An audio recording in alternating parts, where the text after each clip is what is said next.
Hello guys, welcome back. I'm Ansel, and today we're going to talk about Batman, Prelude to the Wedding, Batgirl versus the Riddler, number 1.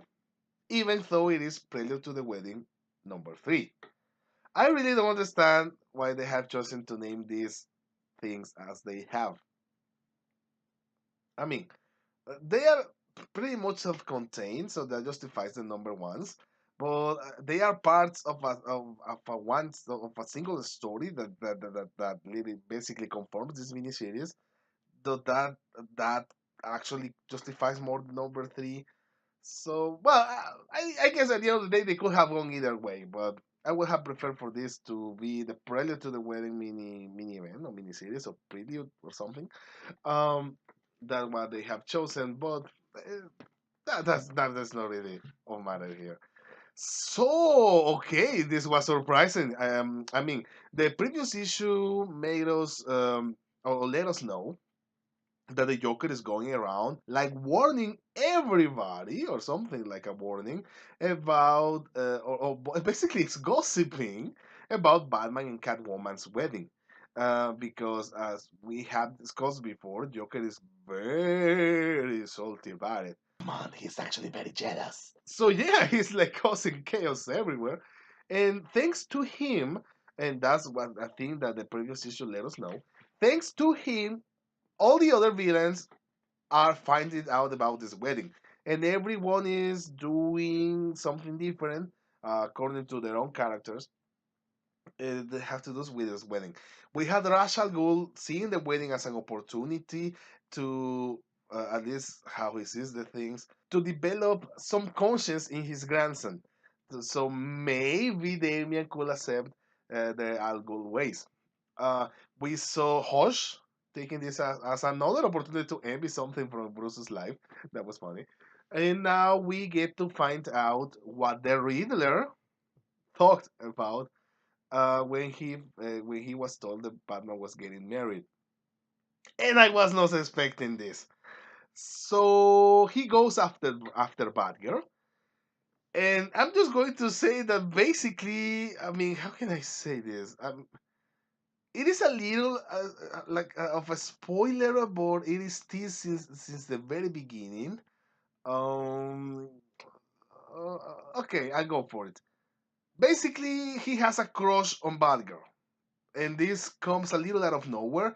At least to my memory, I don't really think we have seen anything hinted hinting at this before about the Riddler having a crush on Barbara. As he himself points out at some point during the issue, it kind of makes sense. I mean, the Riddler really loves intellectual stuff. I mean, we could describe it like that. He loves saying riddles. I mean, that's what gives him his name. He loves making riddles. He loves taunting superheroes and making them solve these riddles. And he loves committing crimes that has to do with riddles. And the riddles he makes are very very hard sometimes, and it takes someone very clever to solve them. And we know that Batman is a very clever guy. But also a very clever person is Barbara Gordon. Batgirl is really, really, really smart. I mean, she is also Oracle, and I think it makes sense that the reader will be interested in someone really, really smart, and especially someone that has to do something with the Bat family, since all the Batman villains are in at least at some level obsessed with Batman. So it makes sense. I will say that it makes sense, but that doesn't mean that it wasn't surprising. I was really surprised and also kind of creeped out of how he is fixated on her. Also, how his idea of a declaration and the idea of a date are. Because on one way, in one way, we could say that this whole issue is a date, at least in Riddler's twisted mind. But on a more objective point of view, this issue was awesome because it really made me remember those episodes of the Batman animated series where the reader would only cause mayhem by making riddles, like kidnapping people, putting me in dire situations, and sending Batman riddles, and he's like, okay, solve this. You have this much time, and if you don't solve this, then these people will die. So that was like a little chase. The whole issue was a little chase, like a little test, a little game for Barbara to solve.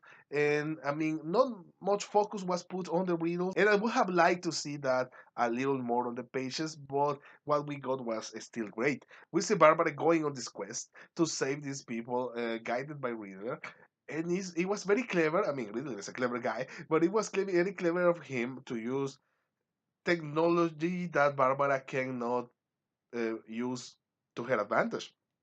I don't think Riddler knows that Barbara was also Oracle, but he knows that Batgirl is really, really smart. And at least when it comes to technology, she can be a lot better than Batman. And I do believe that Riddler will know that. That he will take that into consideration for his convoluted plots.